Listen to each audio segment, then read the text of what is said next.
जितनी सक्सेसफुल किशोर कुमार की professional life थी, उतनी ही ज़्यादा अनसक्सेसफुल किशोर कुमार की पर्सनल लाइफ थी। जैसे जैसे किशोर कुमार सक्सेस का लैडर चढ़ते जा रहे थे, जैसे जैसे किशोर कुमार को पैसे मिल रहे थे, कामयाबी मिल रही थी, शोहरत मिल रही थी, वैसे वैसे किशोर कुमार की पर्सनल लाइफ में उनके रिलेशंस उनके रिलेटिव्स के साथ, उनके माँ बाप के साथ, उनके भाइयों के साथ खराब हो रहे थे। और उनके सगे भाई और उनके बड़े भाई अशोक कुमार के साथ तो किशोर कुमार के रिलेशंस इतने ख़राब हो गए थे कि अशोक कुमार ने किशोर कुमार को अपने घर से बाहर निकाल दिया था। क्या है पूरा मामला, इस बारे में मैं आपको बताऊंगा। तो जैसा कि हम सब जानते हैं कि अशोक कुमार साहब इंडियन फिल्म इंडस्ट्री के पहले सुपरस्टार थे। 1940s और 1950s में उन्होंने ब्लॉकबस्टर फिल्में दे करके अपने आप को एस्टैब्लिश कर लिया था, अपना सिक्का जमा लिया था और सारे बड़े प्रोड्यूसर्स और डायरेक्टर्स की फर्स्ट चॉइस थे when it came to acting.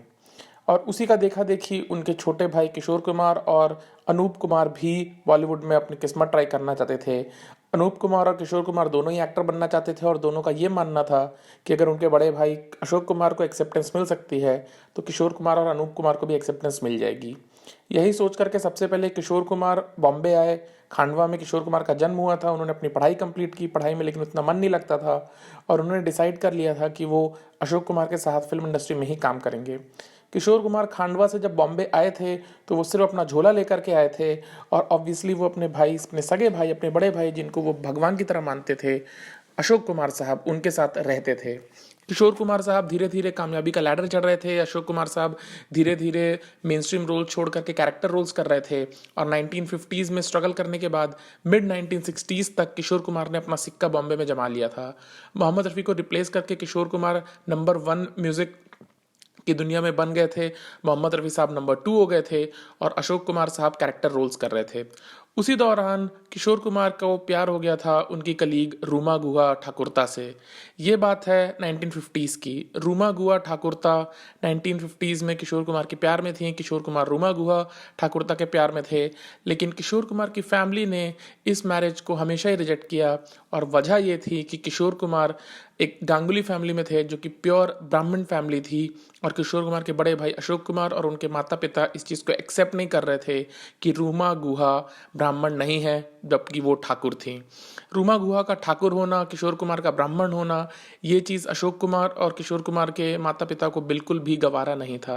Kishore Kumar ने 1 साल तकरीबन कोशिश की अपने बड़े भाई और अपने माता पिता को कन्विंस करने की, लेकिन अशोक कुमार साहब और उनके माता पिता बिल्कुल भी नहीं माने और उन्होंने किशोर कुमार का हमेशा ही खंडन किया।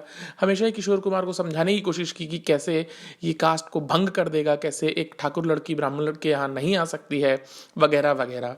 1950 का वो दौर था, कास्ट को लेकर के इंडिया में वॉर चल रहा था और अशोक कुमार साहब ने किशोर कुमार को अल्टीमेटम दे दिया कि या तो वो रूमा गुहा के साथ शादी को चुने या तो वो उनके और उनके रिलेशंस को चुने, मतलब दोनों भाइयों के रिलेशंस को चुने।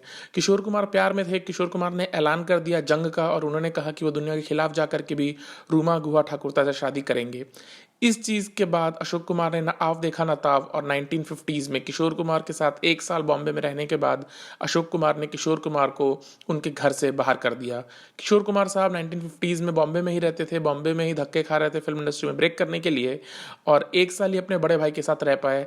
लेकिन जैसे ही उनको रूमा गुहा से प्यार हुआ, ये एक्सेप्टेंस, ये मैरिज किशोर कुमार के पेरेंट्स को भी एक्सेप्ट नहीं थी, किशोर कुमार के भाई अशोक कुमार को भी एक्सेप्ट नहीं थी और अशोक कुमार साहब ने किशोर कुमार को उनका सामान दिया और उनको अपने घर से बाहर कर दिया।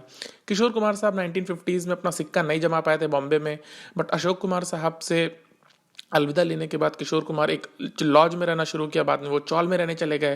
लेकिन धीरे धीरे धीरे जैसे ही वो कामयाबी का सीढ़ी चढ़ रहे थे और अशोक कुमार जैसे कैरेक्टर रोल्स में आए तो धीरे दोनों के बीच में जो भी टेंशन्स थी वो डाइल्यूट हो गई और दोनों भाई फिर से क्लोज आ गए। अशोक किशोर कुमार की पहली शादी रूमा गुहा के साथ चली भी नहीं, वो शादी सिर्फ 8 साल चली। बाद में किशोर कुमार ने दूसरी शादी कर ली मधुबाला से, उसके बाद उन्होंने एक और शादी की, उसके बाद एक और शादी की। किशोर कुमार ने कुल मिलाकर के 4 शादियां की और उनकी कोई भी शादी टिकी नहीं।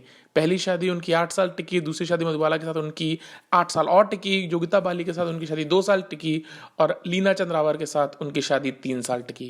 किशोर कुमार पर्सनल लाइफ में बहुत ज़्यादा माने जाते हैं कि इरेक्टिक पर्सनालिटी के थे। उनके साथ रहना, उनके साथ डील करना इतना आसान नहीं था। बट एक दौर ऐसा भी था जब किशोर कुमार साहब और अशोक कुमार साहब दोनों सगे भाइयों के बीच में टेंशन्स हो गई थी, बिकॉज किशोर कुमार शादी करना चाहते थे रूमा गुहा ठाकुरता नाम की लड़की से जो कि कास्ट से ठाकुर थी और किशोर कुमार साहब बंगाली थे लेकिन वो ब्राह्मण थे। आभास कुमार गांगुली किशोर कुमार का नाम था और अशोक कुमार साहब ये एक्सेप्ट नहीं किए थे कि किशोर कुमार एक ठाकुर लड़की से शादी करें, इसलिए अशोक कुमार साहब ने किशोर कुमार को अपने घर से बाहर कर दिया था।